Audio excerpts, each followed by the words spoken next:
On problem number 3, they ask you to find the mean of the car stereos prices from the first problem. Well, if we look at the table in Excel, let's remind ourselves, what is the mean? The mean is the average. And what is average?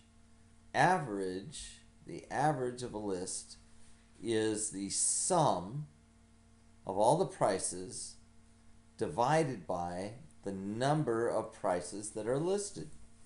So we see in our frequency column that we have 33 prices. Okay, we have one price of 540, 4 prices of 550. So what we're going to do here is we're going to create another column, column C, and we're going to call this the product. Product, and in parentheses we're going to go P times F. P X F.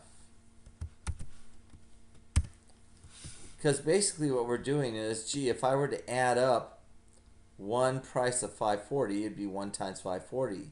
If I were to add up 4 550s, that's the same as multiplying 4 times 550. So these are, I guess another way of saying this is, we could also look at this as a partial sum. So you might want to even throw in there a little note. I don't know if we can do that in here. I think there's a thing here called a note. We right click. Is there a right click? Look at this real quick. Looking for a right click. Maybe not. There should be a way to make a notation on here, and I'll think about that in a minute. But basically what we're going to do is we're going to go equals, and we're going to take the data in A2, and we're going to multiply it, which is the asterisk, and then we're going to go B2 and hit enter. And we'll do the same thing for the next column or the next row. So we're going equals, whoops, let's try that again. We're going to go in here, we'll go equals, and we're going to go A3 times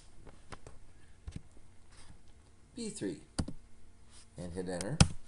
And that gives us, that would be like adding 550 4 times, and we get 2200.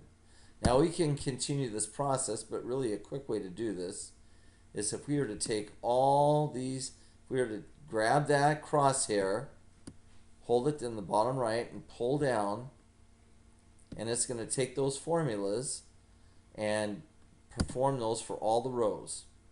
And then we want to take a sum of all these partial sums to get our total sum. So we're basically going to go equals, and then we would type in the word sum, and then we go parentheses, and we're going to take the data from C2 all the way down. So C2 colon down to C14. And then we go close paren and hit enter. So if I were to take and do all these multiplications and then add up all these partial sums, I would get 26,425. Now to find the average, so if I wanted to find the average, then all I need to do, so we're going to put the formula in B16. I would simply take the total and divide it by the number of data pieces being summed up, which is the amount that 33, which I find in B15. And I hit enter. So we find out that the average or mean is $800.76, right? So, I mean, now, to be honest with you, all these are, if I right click this, whoops, that didn't work out so good, let's try that again. If I were to highlight all these and right click and format the cells, this is currency because we're talking money, right? We're talking money here, and we go okay. So those are all dollars. These are all dollars. So we right click, format cells. It's currency, and we go OK. And then of course our average is also a monetary amount. So we're going to right click and format that cell. That's also currency, and we go OK. So $800.76 is the average for the stereo prices from problem number 1.